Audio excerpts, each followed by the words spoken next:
ស្ដីពុកម៉ែបងប្អូនប្រិយមិត្តជាទីគោរពសូមស្វាគមន៍មកកាន់ Channel ឆ្នោតយួនថ្ងៃនេះរបស់ Admin ថ្ងៃនេះ Admin មានលេខតម្រុយល្អៗរបស់ឆ្នោតយួនសម្រាប់យកមកចែកជូនពុកម៉ែបងប្អូននៅថ្ងៃទី15 ខែ 12 ឆ្នាំ 2025 នេះ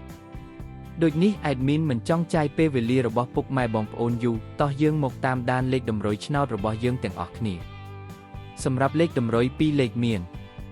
លេខ74លេខ52និងចុងក្រោយលេខ49សម្រាប់លេខតម្រុយ3លេខមាន744គុណនិង525គុណ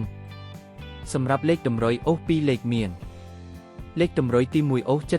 70និងលេខតម្រុយចុងក្រោយអូស50សម្រាប់លេខតម្រុយថ្ងៃនេះ Admin សូមជូនពរឲ្យពុកម៉ែបងប្អូននិងប្រិយមិត្តទាំងឡាយជួបតែសំណាងល្អទាំងអស់គ្នាហេងមានលាភមានជ័យ